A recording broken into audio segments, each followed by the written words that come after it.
Tamale Hospital case. Well, Minister of Health, that's Honorable Kwabena Minta Akando, he went to visit, the Tamale Hospital. Koi and also me check nyama. Is everything okay? Are your equipment working? Is the place running properly? Emergency ward, you're fine. Like a whole lot of things didn't meet his expectations, especially after hearing of the death of one particular patient. And so I think that's one of the reasons. Yeah, that's one of the reasons. That's the reason why he went. I think that's the main reason why he even went there. And now the whole as now staff no papa. CEO Dr. Adams Atiku, he also didn't give him maybe proper answers to whatever he's looking for. He felt like there's been certain kind of neglect at the hospital, and he's even talking about the fact that the place is not even clean enough, like the environment is not sanitary and all of that. And it's a goodbye, CEO. So you've done well. So the CEO has been sacked. Wasn't that too fast? Why? I'm just imagining, because yes, the minister was out there to check on what's happening and all that. He's not impressed. Gets back to Accra, and within that few moments, that's what I'm saying. That's probably the answers he got, or maybe he had. It's probably the answers, because at the end of the day, I'm asking you, but you know what? Did you report this incident? One of my challenges is the fact that almost everything was on camera. Yeah. You see, because the point is, if you want to have certain conversations, there are individuals who, for want of a better word, for maybe respect or whatever, might not speak to you or not really come out as you want it. You need to sit. As executives or as managers or whatever, you have conversations. There are details or other things that can actually be best explained to you and not on camera. Yeah. But with all these cameras around and getting to explain what is happening and the stuff, at some point they wouldn't even listen to the stuff, which I felt was quite unfortunate. I think I heard one of the staff talking about, I'm trying to explain. I heard him he was so frustrated, I'm trying to explain to you. Yes, exactly. And the minister and the people were not ready to listen. Just turned his back on him. I felt that was quite uncomfortable, and it was quite unfortunate. But hey, am I close to the corridors of power? No. So obviously those who have power as he said, do what they want to do. The death of one particular patient was one of the reasons why he went there to check or to access the facility. So probably there's been some kind of there's been people complain, there's been some kind of complaints. We never know. Because as he said, too fast. You could see from the posture of the minister, he was angry. Yeah. Even from the regional minister as well. It's like, it means this is how you talk to your clients, your patients. There's been certain kind of complaints about them for some time now. No, but it was basically based on what had happened. What had happened at the moment. That's why we were saying that probably there were other things that happened behind closed doors that we don't know about. Because as he said, then they need to show us that one. Why? No, because you've shown. Do you know that the Ministry of Health, for instance, on Facebook has posted the video? Yes, we've seen. And I'm just wondering why the Ministry of Health would actually post that particular video. The person in charge of the social media. No, I don't get it. You see, I have a problem. If you check most of the social media handles for a lot of the state institutions now, I think there's some madness going on there. Like some of the things that are posted, and I wonder, have you checked the Ministry of Youth and blah, blah, blah? That page has even been hacked. Yes. Since when? For weeks now it's been hacked. Okay. They've changed almost everything on there, and they are posting raffle draws from China and blah blah blah. Like it's crazy. I don't know what's going on. I think we need to be a bit decorous on some of these things, but anyway, I just don't know. I feel, you see, when things happen, give people the opportunity to also express themselves and perhaps explain to you what the reality on the ground is. Because if you're coming from afar and based on what you see and your expectations and you want to act right on point, right at the moment, you might You know. Anyway, I mean, they've taken their decision. Yeah. We just look forward to what next. But me, I'm hoping to see certain improvements. I don't want to see them say, okay, we fired this person, the next person is coming in, and at the end of the day, people will still be complaining about the facilities, about the way the place looks. Probably there has been certain kind of complaints that hasn't even been addressed. That's one of my issues. You know, sometimes the minister says they will. I want to know if really certain situations are being solved. That's why I'm saying that some of these things are things that could not be addressed on camera. Because as a minister, you go through almost all the places and you realize that certain machines are not working, certain things. And let's not forget, to qualify the license you get to be a teaching hospital is way above being a regular hospital. Okay. So certain things are supposed to be in place. If they are not in place, you might lose your license. So the point is, if you go there as a minister, you see some of these things happening there, then maybe you need to go behind closed doors, have those meetings, and perhaps, like you're saying, maybe certain letters have been written to the ministry, and there's been follow-ups, and there's nothing happening. You've not even checked the books. And then you want to act right at the moment and say that you've been sacked. Come on, let's put things in proper way. Let's get things done the right way. Anyway, maybe there's much that we don't know. Yes, maybe. Yes. I want to assume there's but at least that we all don't the conversation is basically based on what we've all seen on social media and what the ministry's Facebook page has even posted. Shambolic performance on there. I don't know. Anyway, good morning to you, Kunini Kojoma. He says, Anyway, let's move on. Yeah, moving on. A lot of people are not. Some people, let me say, some people are not happy. The minority, they are not happy. We have certain legal practitioners, certain people in this country that are not happy about the suspension of the Chief Justice. Why? Why are they not happy about it? Because they feel like some Kanana is not really speaking well about, us as a country, a democracy, and a whole lot of things. Like they feel like the politics are no, but I mean, if a prima facie case has been established and it's been referred to, a committee has been set. A committee has been set. The Constitution says that in Article 144, it talks about the fact that if for any reason the Chief Justice cannot function as she is expected to, then there must be someone who sits in, and that person must be the oldest person at the Supreme Court. So if she's on suspension, because obviously it doesn't work that way. So you have to be suspended. You need to be brought back up.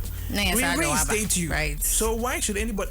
Do you know what my problem with this whole CJ remover and all do you know what my problem is? What's your problem? My challenge is the fact that we are making a partisan thing. And that's the reason why people feel like maybe it's too fast. You see, because you've been in government for how long? And then all of a sudden, but let's not forget the previous government. Nobody was able to file a case against. No, but there were petitions. There were petitions against. Yes, there were petitions that the president just threw away. Kweku Azar and all those people were filing petitions. So this time they are listening. Okay. My concern is let's not politicize this. Listen, one of the only institutions that's going to hold a check on us has to do with the judiciary. And so if we are not careful and we politicize everything so much that be behind politics, be behind party A, party B, we might have a problem. Do you get it? Let's look at, and for me, I think the Constitution is also not helping us. Why? Because in these present times, when somebody files a petition for the removal of the Chief Justice, it goes through a certain process. Yeah. And unfortunately, we cannot even know what the content of the petition is. Yes. That's why people will now fuel. It will fuel conversations. People will say perhaps the petition even lacks merit and all that. But we have no idea about what. No, I mean to make it, because you see, if the citizens don't have any idea of what the petition is about, then that's when political parties will now play politics with it and say they just want to take the person out because the person belongs to party A or party B. But if they are out and everybody knows that, okay, these are the grounds on which the petition is being filed, I mean, as citizens, we can sit back and think and say, oh, okay, I mean, these things, it makes sense. It will sweep away all the unnecessary conversations and arguments. We don't want to tarnish the image of whoever it has to do with. Maybe for me, not now. Not when the petition has been filed, but when the decision has been taken, then he can now share with us what the petition was all about. We still want to give room to the person to still practice. So whatever be the case, we won't tell you. Now you free Chief Justice, we are practice being. You go back to the Supreme Court. Back to wherever you want to go to. You go back to the Supreme Court. And practice as well. We are just giving you. Anyway, but for me, I feel we shouldn't politicize some of these things. And yes, sir. I think most of the issues I've had has to do with the fact that this has never happened before. Like being the Chief Justice being suspended, certain investigations being carried out. I think that's the main reason. Like, okay, we've never had an issue like this. But the Constitution saw the possibility. That's how come it made provisions for that. Well, Ghanaians are mostly not ready for changes. Some Ghanaians. Well, and for me, once they are following the process and it's constitutional, I don't really see any problem with it. If it comes out that, listen, the judges, the 5 judges who have been appointed, if it comes out that they go through the thing and realize that, listen, in as much as a prima facie case has been established, these arguments don't make sense. Why not? She resumes her position. Okay. If it does, off she goes, and maybe Métis pay for whatever it is the allegations are. Okay.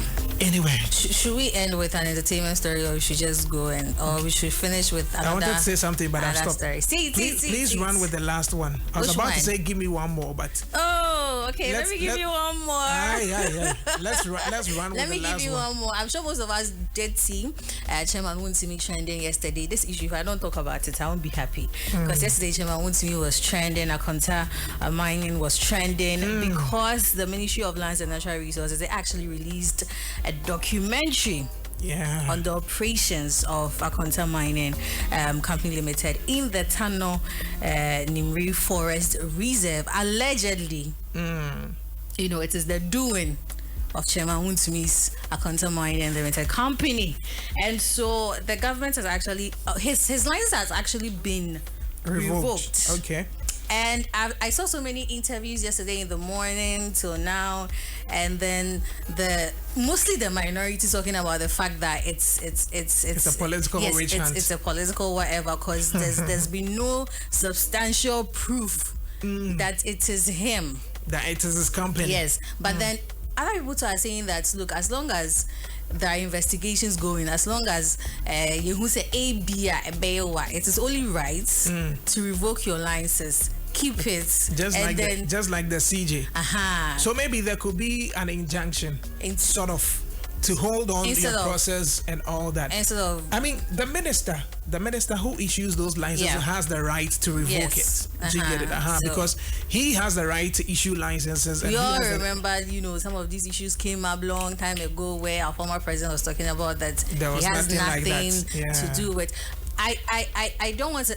Just some of the things we're talking about with the first story. I don't want a situation whereby we hear of these things and then later on there's no update to the public about what is happening. And then the moment we see the person is probably mining again, they're probably selling land again or whatever. Please update us, tell us. And investigations, please.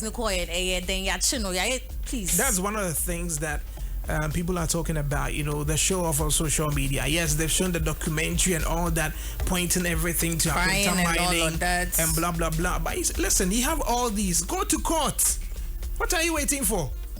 All these social media tactics and go to court. I feel like most of these issues, prosecuted. It's being rushed. We are rushing to tell the people, or they are rushing to tell us that this is what they are doing, this is what is happening. No, let's not forget. Erastus Asare Donko of Love FM Multimedia has been doing this on the Akonta mining for years. Yes. All these evidence, they are there. So what are you waiting for? You don't need to show us another visual. See, if you open Google Earth right now, Google Earth, and you try to zoom into Ghana and check all the places that mining activities are going on. Even when we're going to Lake on Monday, we saw some. Listen, it's by the roadside. It's mad. It's crazy. If you open Google Earth and you check Ghana, Every place you see that is marked, that is kind of brown, means it's either a settlement, that's a human settlement, or galamsey or mining going on.